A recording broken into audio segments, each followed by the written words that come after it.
Vous êtes branchés sur la radio Campus Unikin, la radio du savoir, sur 107.6 MHz, votre radio. Bonjour à tous et à toutes et merci de rester connectés sur la radio Campus Alma Mater. Je vous donne les principaux titres de ce bulletin d'information. Les agents de l'Observatoire volcanologique de Goma OVG reprennent provisoirement le travail après 3 mois de grève. Ils ont décidé de suspendre leur mouvement après des assurances leur données par le gouverneur militaire du Nord Kivu. Mésentente entre les étudiants de l'université de Kinshasa et leurs camarades de l'ISTA. Le coordonnateur des étudiants de l'UNIKIN appelle ses camarades au calme. Une rencontre avec son homologue de l'ISTA est en vue. Et puis, le Fonds des Nations Unies pour la population UNFPA est prêt à accompagner l'amélioration des conditions des femmes en République démocratique du Congo. Engagement a été pris avec le gouvernement congolais à ce sujet. À la présentation, Jean-Paul Mbouya Koutoumissa. Les agents de l'Observatoire volcanologique de Goma suspendent leur mouvement de grève. Ils l'ont annoncé à l'issue d'une rencontre avec le gouverneur militaire de la province du Nord Kivu, le général-major Peter Chirumwami, rappelant que ce mouvement de grève a été décrété il y a 3 mois pour revendiquer une amélioration des conditions de travail.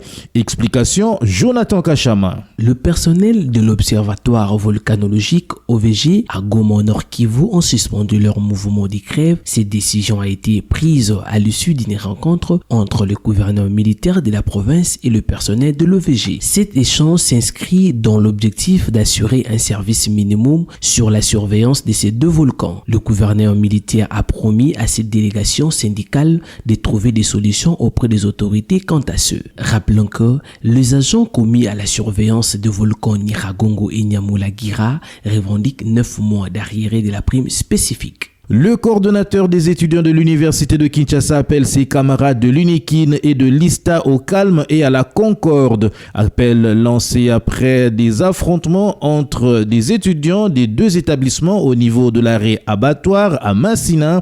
Jafet Kalula envisage de rencontrer son homologue de l'ISTA pour consolider la paix entre leurs camarades. Je vous propose de l'écouter. Ça a commencé depuis le samedi dans les bus Transacademia et dans certains arrêts de bus aussi, là où les étudiants de l'ISTA avaient commencé à s'en prendre aux étudiants de l'université. Je ne sais pas si c'était quoi l'objet de l'affrontement. Et par la suite, il y avait eu des égratignures sur son corps, etc.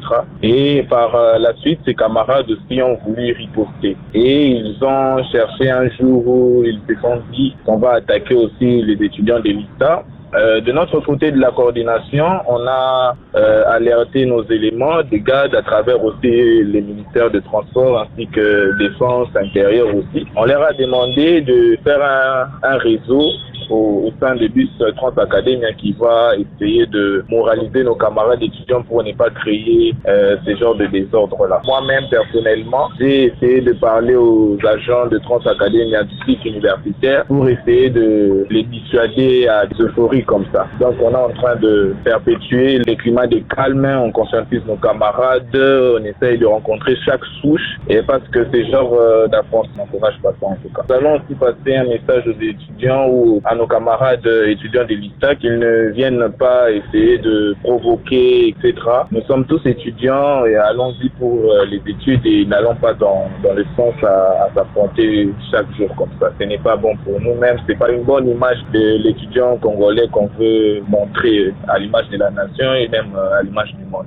Ok. Est-ce que vous êtes en contact avec votre homologue de l'ISTA? Est-ce que lui aussi a fait le même message auprès de ses camarades de l'ISTA? Non, jusque-là, on n'est pas encore entré en contact avec ceux de l'ISTA. Mais on est quand même en contact avec nos camarades ici du campus.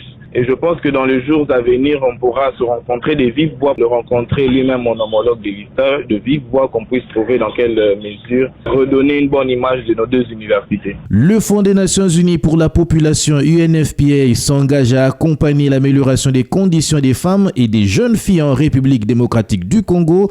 Cet engagement s'inscrit dans le cadre des efforts visant les résultats transformateurs pour atteindre les objectifs de développement durable, notamment l'éradication des décès maternels, la fin des violences faites aux femmes et aux jeunes filles.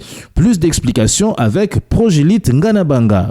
Les fonds des Nations Unies pour la population s'engagent à soutenir les initiatives du gouvernement congolais visant à améliorer les conditions de vie de la population, en particulier de femmes et de jeunes filles. Lors d'une audience accordée par la première ministre Judith Suminwa au nouveau représentant résident de fonds des Nations Unies pour la population en République démocratique du Congo, les deux parties ont évoqué des pistes de collaboration pour relever le défi auquel fait face le pays en cette matière. Pendant ces échanges, les deux parties ont abordé les questions de santé reproductive, de violence basées sur les genres et de planification familiale. Les représentants de Fonds des Nations Unies pour la population a souligné l'importance de réduire les décès maternels évitables et de lutter contre toutes les formes de violence faites aux femmes, qu'elles soient physiques, sexuelles ou psychologiques.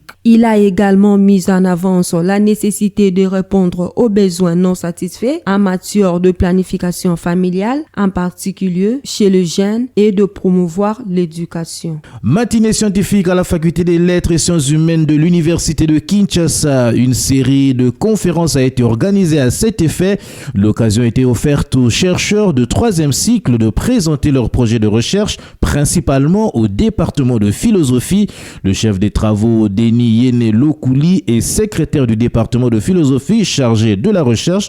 On l'écoute.